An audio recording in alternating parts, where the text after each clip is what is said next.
Bowling things off with cricket now on this Thursday. Pakistan comprehensively beat the West Indies by 7 wickets in the third T20 International at the National Stadium in Karachi Thursday to claim a 3-0 series whitewash.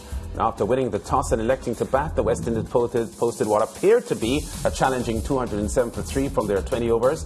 Their highest total against Pakistan.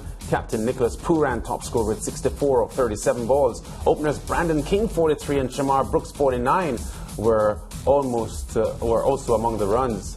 Pakistan in reply made light work of the target, cruising to 208 for 3 with 7 balls to spare. Mohammed Rizwan top scored with 87. Fellow opener and captain Babar Azam got 79. The two had shared in a 158-run opening partnership. Joining us now to review the match and the series are international cricket commentator Fazeer Mohammed. A series which should have included ODIs after the T20s. We got news today, Faz, that the spike in COVID cases in the West Indies camp, 5 more today, 3 players and 2 officials, causing them to postpone the ODIs part of the series until June next year. So the series has been aborted. It has, and as much as it's disappointing that the West Indies lost again, I think the West Indies and West Indies cricket West Indies, the players first and foremost, deserve considerable commendation for at least finishing off the T20 series, because there are many other teams, England, New Zealand, Australia, come immediately to mind, who would have been on the first plane back home at the first sight of a COVID issue.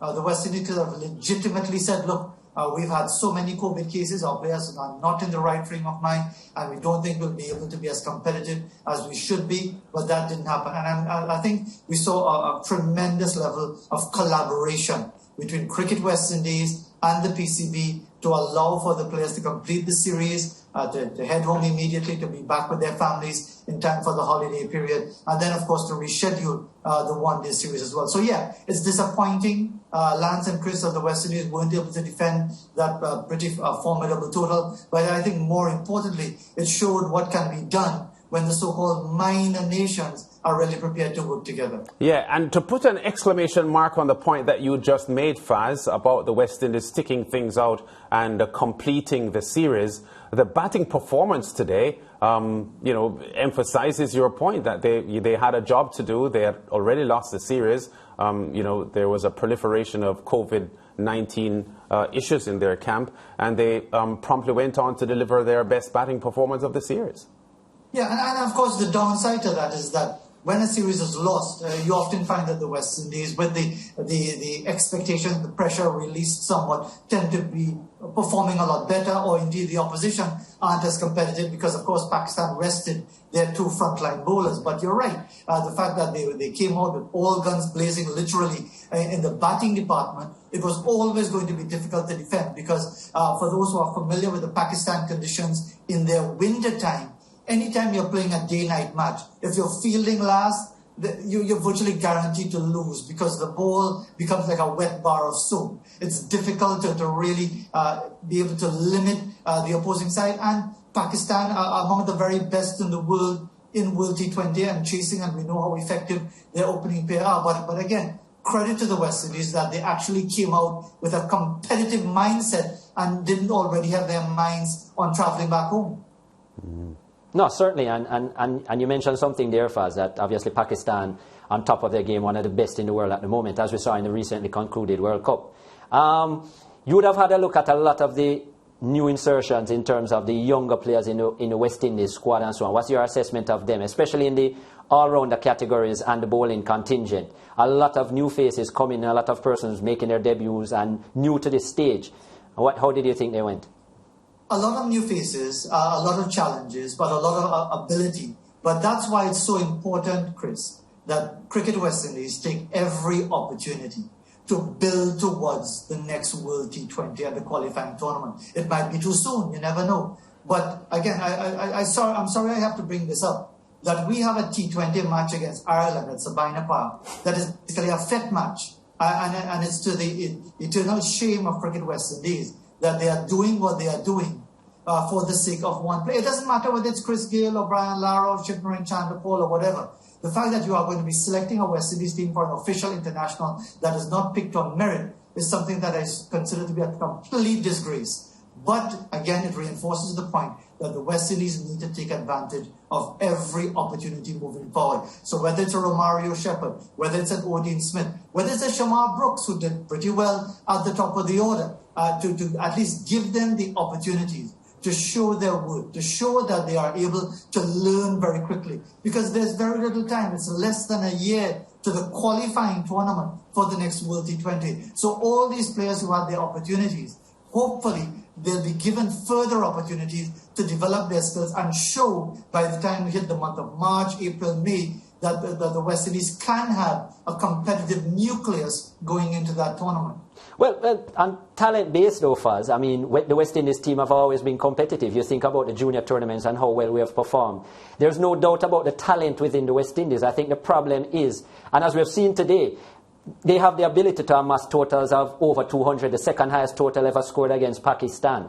You know, so they have the ability to put forward performances. The problem that we have generally is consistency.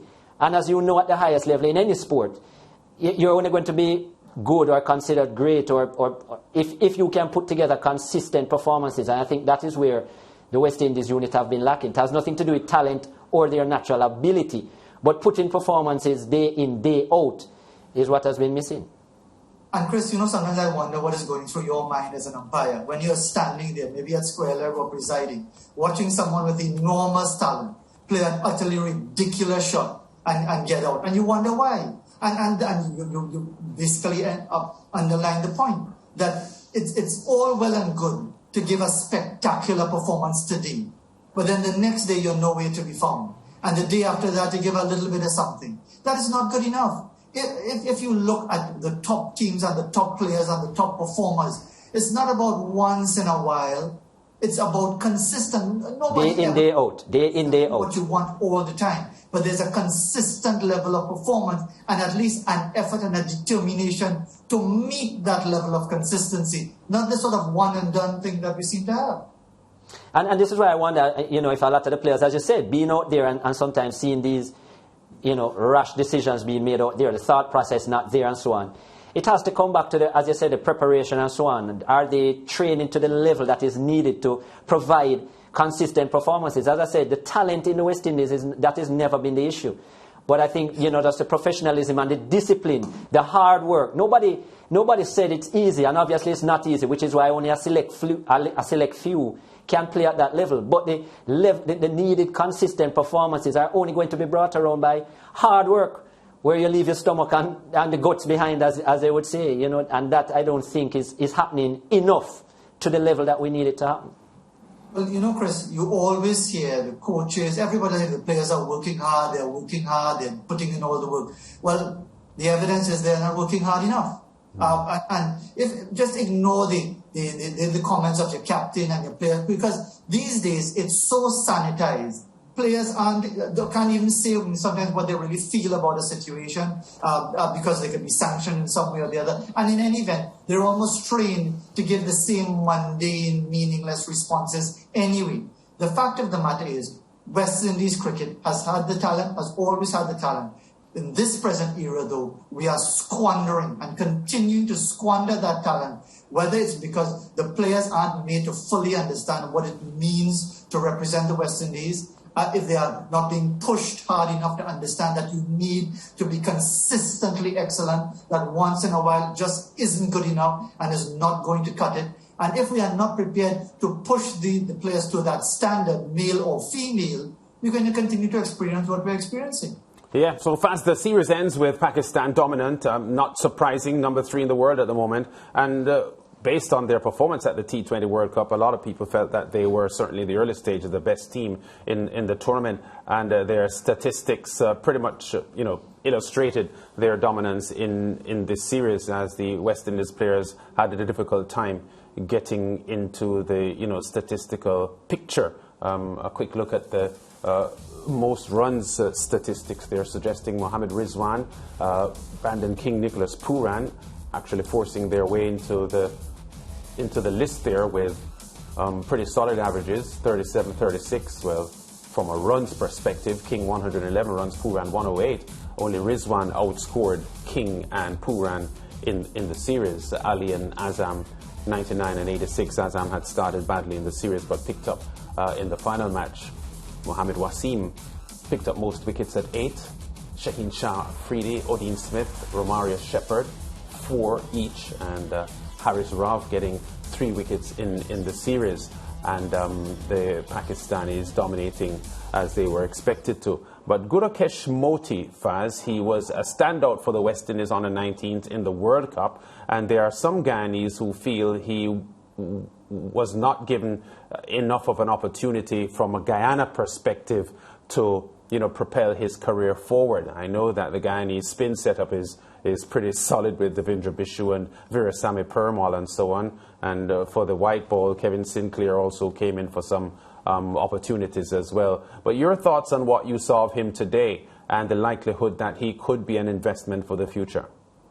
As with so many of the young talents, it's quite obvious he has the ability, he has the eagerness. He could have gotten a wicket with his very first ball, but it was knocked back on review. It was going over the stumps. But it's about these players having the hunger, Lance. It's okay to say, well, with a little luck, I could have gotten the big batsman, Mohammad Rizwan, but things didn't go my way. The selectors are out to get me. I don't know how the chairman of selectors, Roger Harper, why they haven't revoked his status as a Guyanese national, because he seems to be out for us as well. All of that is by the by.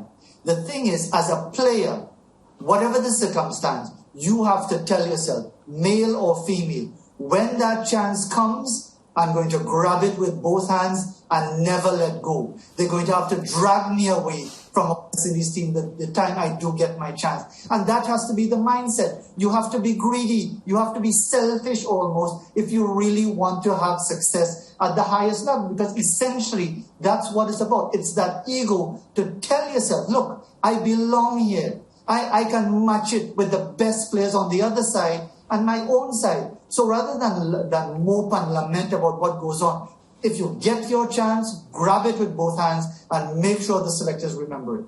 Yeah, all right, Faz, great on your comments there on the Pakistan series. I think we have you on for the Ashes discussion as well after the break. But your final words, Chris, on what the West Indies did in this series, a losing effort for them, but the last effort better certainly than the first two. Faz made the point that they tend to do that, though, when the pressure is off. No, certainly agreed with Faz there as well, that when the pressure is off, when it really does matter, unfortunately the West Indies haven't turned up as much. But as you said, you're leaving the series on a positive note, not that you've won, but in terms of your batting performance. But I really love the players and so on to look at the consistent nature that is needed to really perform at this level, and I think that is what is lacking. And if that is addressed each and every cricketer, I think that the performances will start to match up because the talent is certainly there. Yeah, we go to break now. When we come back, we look at day 1 of the second Ashes test, and that, of course, live on Sportsmax nightly, and Fazeer will be with us to talk about that. Back in a moment.